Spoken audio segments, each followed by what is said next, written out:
Алғашқы күндері іші ұлып, өзін жайсыз сезінгенмен, керімбала күн өте бой үйретіп көндіге түсті. Үйдің бар билігі өзіне өтіп, сары бәйбіше атанды. Ас-суды өзі дайындаса да, қара жұмысты орыншаға жүктеді. Кейде өзінің зілдігін көрсетіп, тоқалға басшылық жасайды. Орынша байғұс айтарға тілі жоқ, сары бәйбішенің айтқанынан көндігіп, сол үйдің отымен кіріп, күлімен шығатын болды. Бар ауыр тірлік соның мойнында. Күннен күнге сары бәйбішенің үстемдігі арта бастады.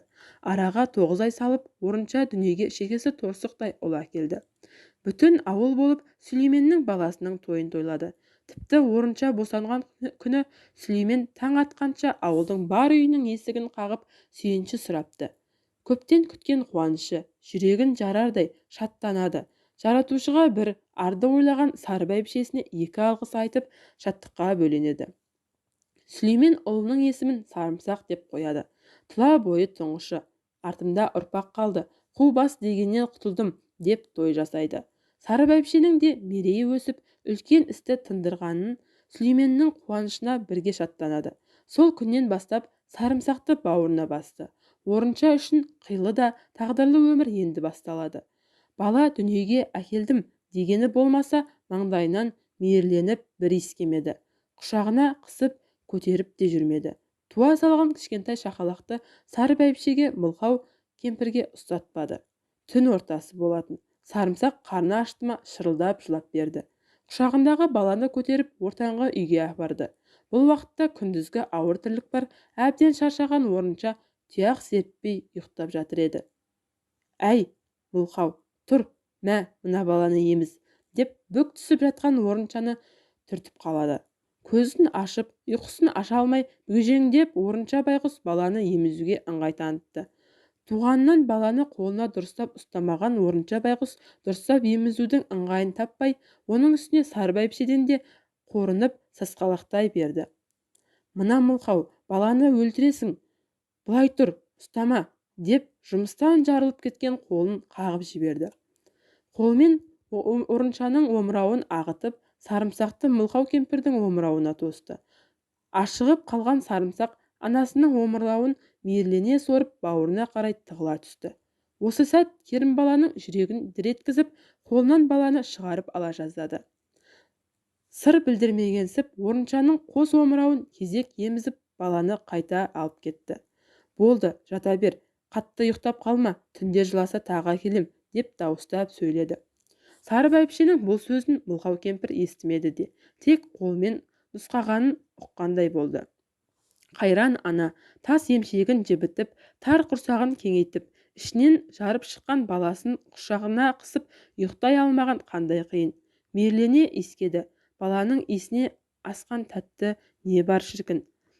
Мылқау кемпір іштей жыласа да қолдан келер қайран жоқ. Ары қарай бүк түсіп жата кетті.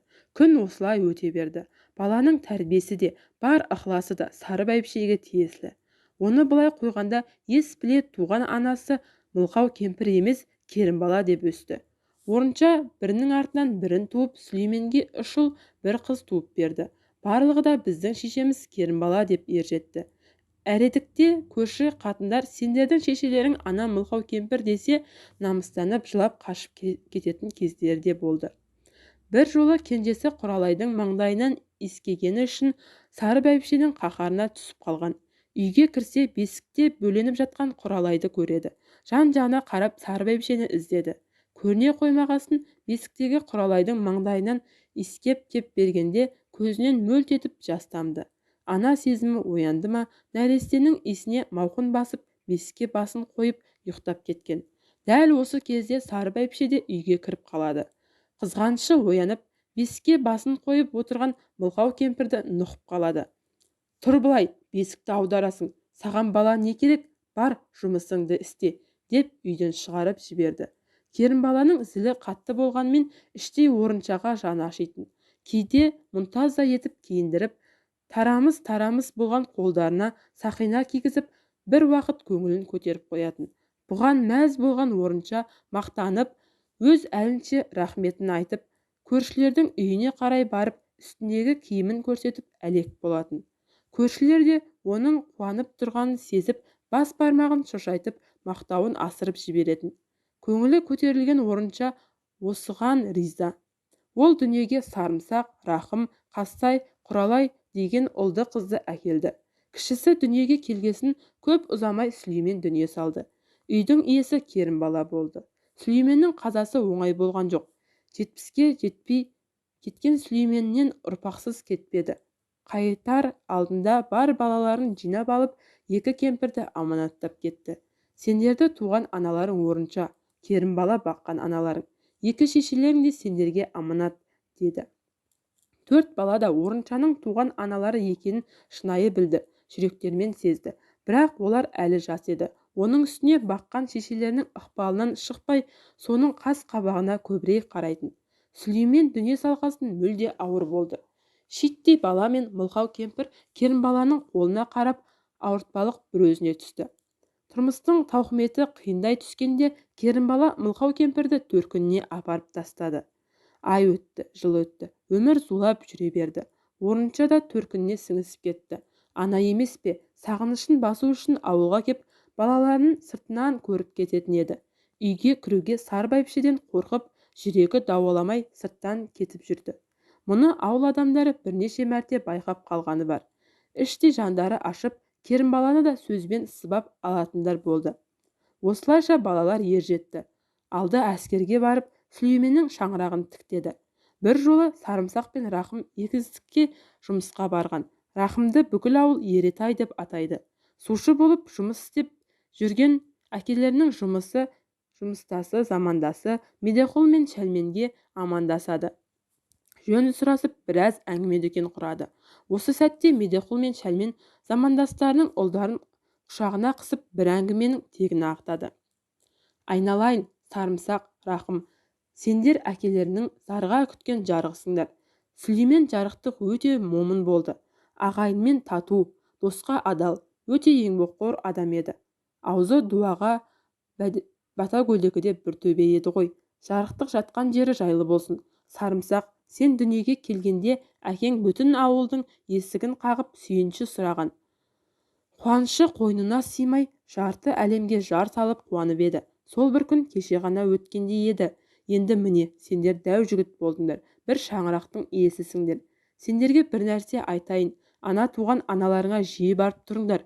Ол бейшара сендерді жарық дүниеге әкелді ғой. Өткен жолы жолым түсіп сол ауылға барған кезде жұмыста жүрген орынша қасындағы қатындарға саусағын санап, менің 4 балам бар, мені алып кетеді, деп жатыр еді. Тілі жоқ болса да жаны бар адам ғой. Ымдап айтып жатқан мен түсіндім. Жаным да ашып кетті. Оның үстіне денсаулығы да кетіп қалыпты. Жасы да келіп қалды ғой. Шамаларың жетсе қолдарыңа алыңдар, айтайын дегенім осы, деді.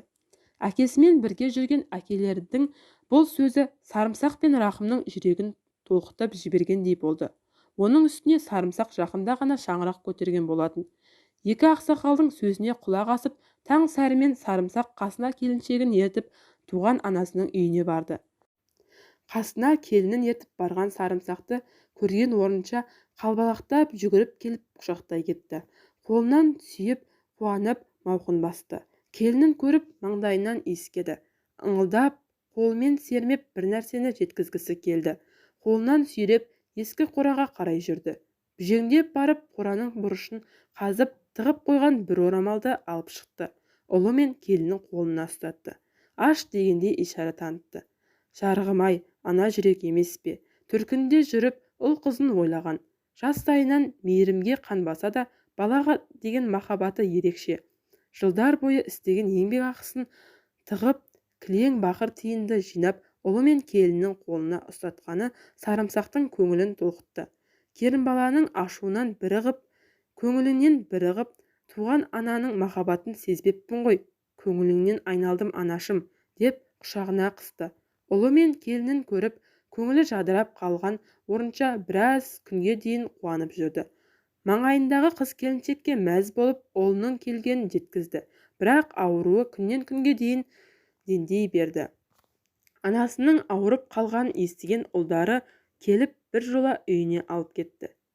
Үйге кетеміз, алып кетем, деп Сарымсақ пен Рахым келгенде орыншаның қуанғанын көрген ауылдастары көзіне жас алып еріксіз жылады. Байғұстың өміріндегі ең бақытты сәті осы шығар. Жарық дүниеге нәресте әкелгенде бұлай шаттанбаған болар. Ал бүгін бақыт мәңгілік есінде қалары сөзсіз. Мылқау кемпір сары бәйбішенің үйіне келгенмен көпке жүрмеді. Науқастанып келген орынша сәл болып төсек тартып жатып қалды. 3 жылға жуық төсек тартқан аналарын балалары балапандай қорғаштап бағып қақты. Амал қанша, ақыры дүние салды. Туған анасын арулап мәңгілік сапарына шығарып салды. Перзенттік парызын өтеді. Мылқау кемпірді жерлеп келіп отырған күні Керімбаланың замандастары сары бәйбішені сөзбен түйреп қағытып қоймады. Керімбала, сен шалыңды Сүлейменді сонша Мылқау кемпірден қызғанып едің. Бәрібір сенен бұрын Сүлеймен мен Мылқау кемпір табысатын болды. Шынайы махаббат орынша екеуінде болған секілді, деп қағытты. Бұл сөз Керімбаланың жүрегіне ауыр тиді. Әзілге қанша бұрғанмен ішінде қызғаныш оты қылтия кетті. Ақыры не керек, сан жылғы қызғанышы Керімбаланың түбіне жетті. Орыншаның 40 болатын күні құсалықтан жан тапсырды. Керімбала да Мылқау кемпірдің соңынан мәңгілік сапарға аттанды.